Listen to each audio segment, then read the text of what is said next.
ರಾಜ್ಯ ಸರ್ಕಾರ ಒಂದು ವರಿಷ್ಠ ಡಿಸಿಷನ್ ತಗೊಂಡಿದೆ. ಸರ್ಕಾರಿ ಆಸ್ಪತ್ರೆಯ ಆವರಣದಲ್ಲಿ ಬರುವಂತ 200ಕ್ಕೂ ಅಧಿಕ ಜನೌಷಧಿ ಕೇಂದ್ರಗಳನ್ನ ಕ್ಲೋಸ್ ಮಾಡಲಾಗ್ತಾ ಇದೆ. ಇಲ್ಲಿ 50ರಿಂದ 90% ಡಿಸ್ಕೌಂಟ್ ಅಲ್ಲಿ ಮೆಡಿಸಿನ್ ಗಳು ಸಿಗ್ತಾ ಇತ್ತು. ಇದರಿಂದ ದೇಶದ ಅತಿ ದೊಡ್ಡ ಕ್ಲಾಸ್ ಇದೆಲ್ಲ ಮಿಡಲ್ ಕ್ಲಾಸ್ ಜನರಿಗೆ ಸಿಕ್ಕಾಪಟ್ಟೆ ಹೆಲ್ಪ್ ಆಗ್ತಾ ಇತ್ತು. ಗವರ್ಮೆಂಟ್ ಡಾಟಾ ಪ್ರಕಾರನೇ 2023ರಲ್ಲಿ 1235 ಕೋಟಿಯಷ್ಟು ಔಷಧಿಗಳನ್ನ ಜನ ಇಲ್ಲಿ ತಗೊಂಡಿದ್ದಾರೆ. ಇದೇ ನಾವು ಬ್ರಾಂಡೆಡ್ ಮೆಡಿಸಿನ್ ತಗೊಳಕ್ ಹೋದ್ರೆ 7,000ದಿಂದ 13,000 ಕೋಟಿ ಖರ್ಚಾಗ್ತಾ ಇತ್ತು. ಈಗ ಅದೇ ದುಡ್ಡು ಜನರ ಕೈಲಿ ಉಳಿದಂತ ಇತ್ತು. ಇಂತ ಔಷಧಿ ಕೇಂದ್ರಗಳನ್ನ ಕ್ಲೋಸ್ ಮಾಡಲಾಗ್ತಾ ಇದೆ. ಇಲ್ಲಿ ಸರ್ಕಾರ ಕೊಡ್ತಾ ಇರುವಂತ ಕಾರಣ ಏನಂದ್ರೆ, ಸರ್ಕಾರಿ ಆಸ್ಪತ್ರೆಯಲ್ಲಿ ಫ್ರೀ ಆಗಿ ಮೆಡಿಸಿನ್ ಸಿಗ್ಬೇಕಾದ್ರೆ ಜನ ಯಾಕೆ ಹೊರಗಡೆ ಹೋಗಿ ದುಡ್ಡು ಕೊಟ್ಟು ತಗೋಬೇಕು?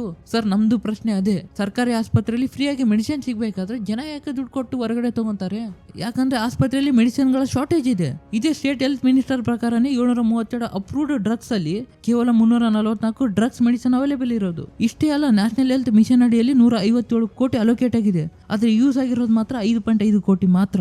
The food safety and drugs administrative 112 drugs inspector post ನ ಶಾಂಕ್ಷನ್ ಮಾಡಿದೆ.